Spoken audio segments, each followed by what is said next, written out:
Hey y'all, this is Q the Foldout Cat. Fiber J and I decided that it might be time to give y'all a little bit of a tour of our current setup for the Bat Buffet. Bat Buffet is one of the core things that we offer. It is a whole panoply of fabulous fibery things, a bunch of different colors of merino as bases, and then all sorts of other stuff. I'll give you a quick tour here in a minute. That we use to make our cat bats that we sell for spinning and for felting and for doing whatever else you feel like doing with. And that's one of the things that we are weavers and spinners and carders and dyers. And when we card, we usually card on stretch carders. We are very, very fond of stretch carders. I'm standing right next to right now a stretch carder I think of as mine that is not actually mine. I should be very upfront about that, because when I'm not upfront about that, I get smacked by Fiber J, whose carder it actually is. This is a Mad Batter double wide.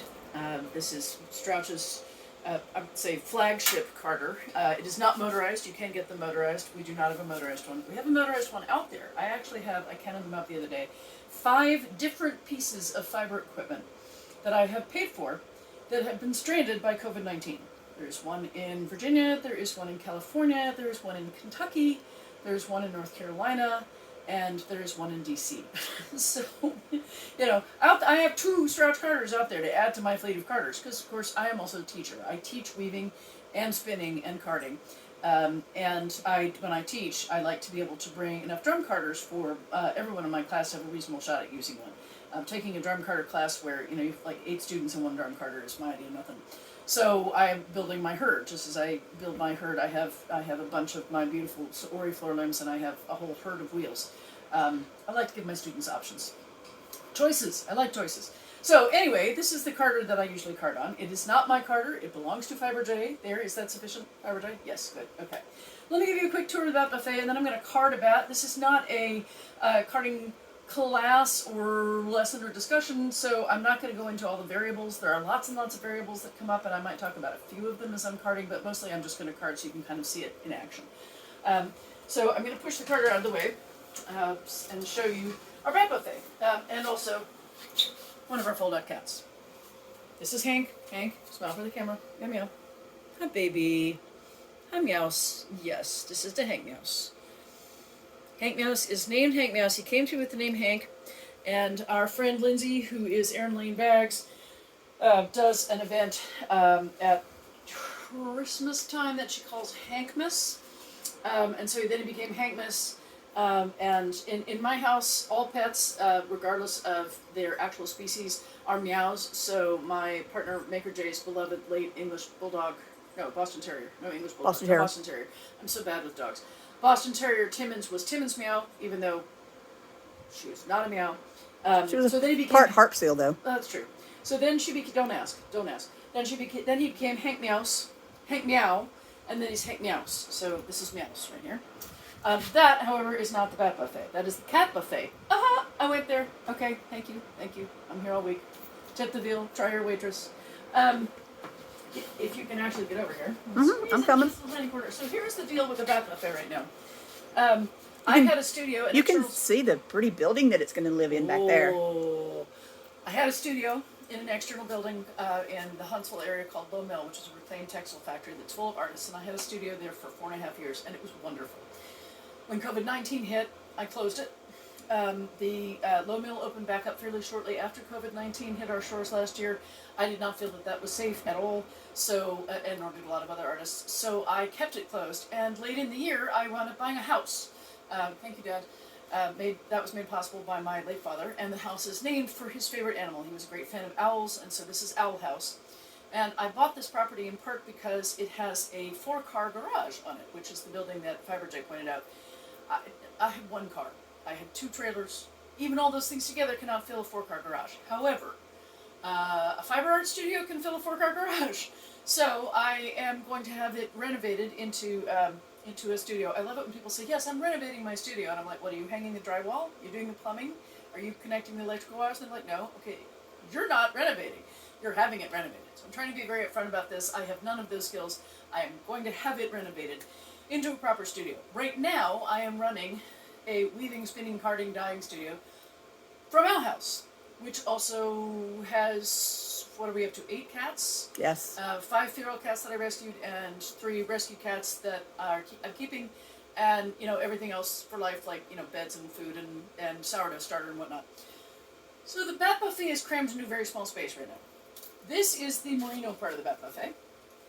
Merino is the base wool for most of what we do. Over time, we're going to be working in more of our hand-dyed wool. We will have alpaca, hand-dyed alpaca that I'm working with a local mill. I'm very excited about that. Locally sourced, locally processed alpaca that I will be incorporating into the Bat Buffet. But our core fiber that we build most of our bats on is merino. We do not dye this. This is commercially dyed. And it's commercially dyed by Foxglove Fiber in Bainbridge. I think they're on Bainbridge Island in Washington State, and I love their colors. And we have, I think, all of their colors. And then we have lots and lots of add-ins. So we also get bamboo from Foxglove. I am a dual tones person, so I will just show you these delectable dual tones. We have red and purple and black and white and a kind of spring green. And then we have all kinds of other stuff. We get these. I can't actually remove these because they are all zip tied to the Bat Buffet because cats. Trust me, if they were just hanging from hooks, they would all be on the floor.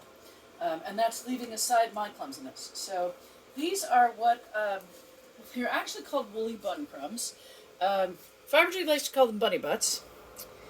They are little tiny pieces of wool that have been kind of rolled up for storage and display. These are made by a vendor named Curly Fur, who sells them on Etsy. I actually bought them from her for the first time at a fiber festival. And they are a fabulous way to add little touches of color to stuff.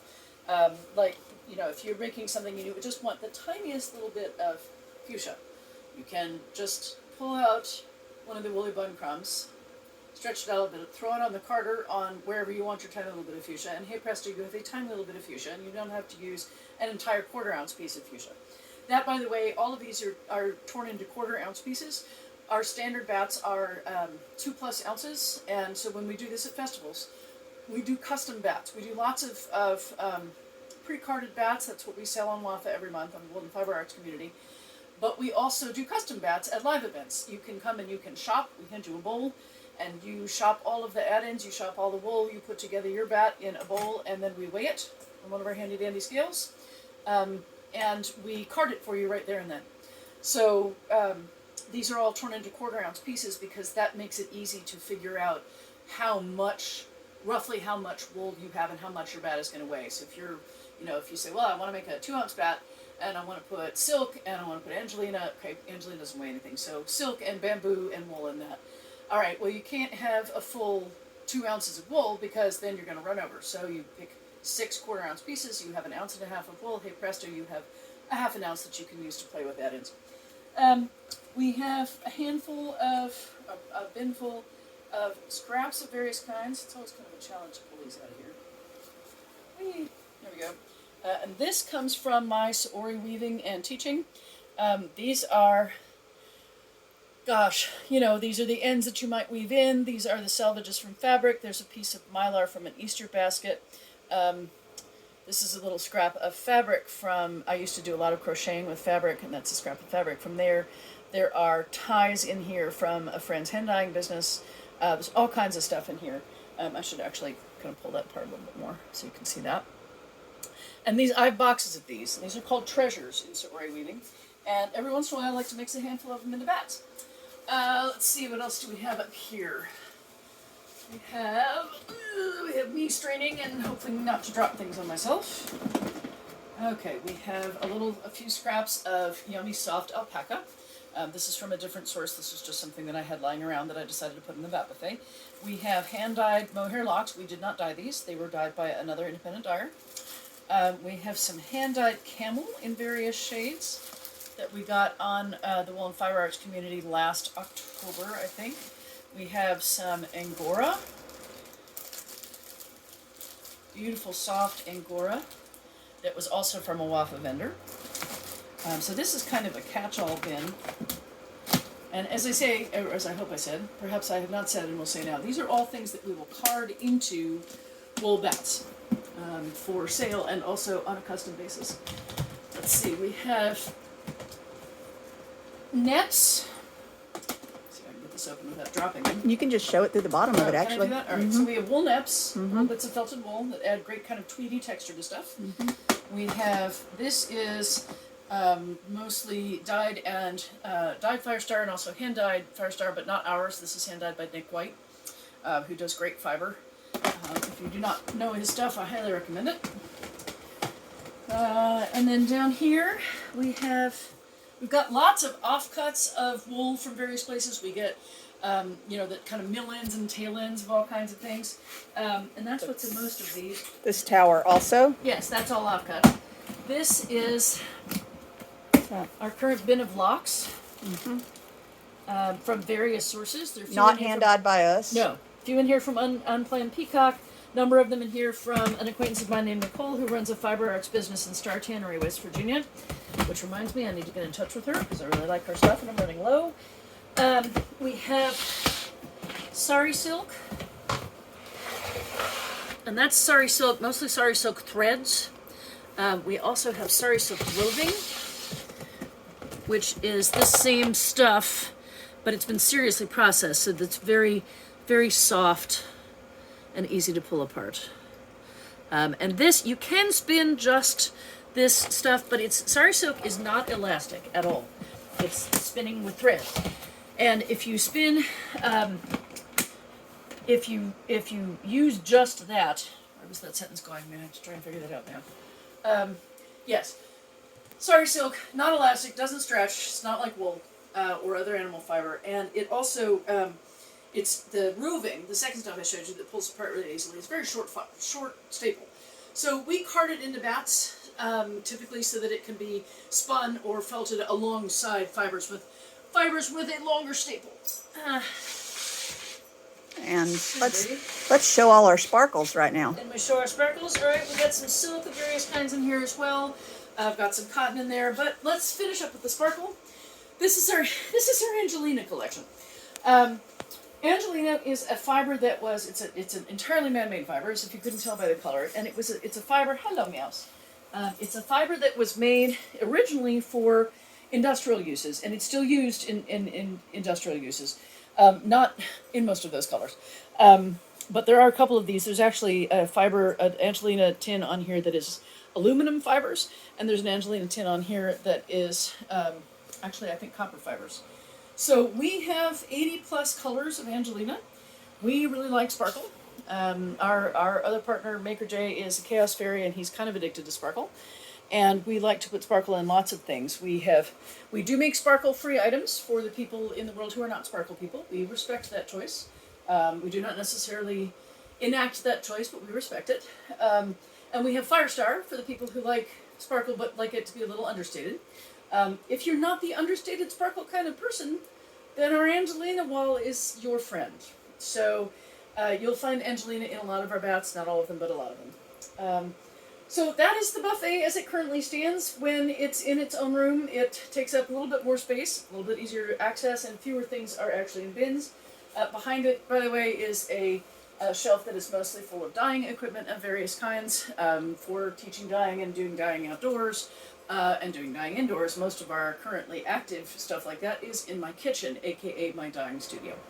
And yes, I am attempting to keep everything separate so that I do not do things like boil spaghetti in the pot that I just had a big chunk of hand-dyed thin locks in, or that I don't stir my tea with the spoon that I was using to check to make sure all the acid in that actually happened last night. So we'll move on from there.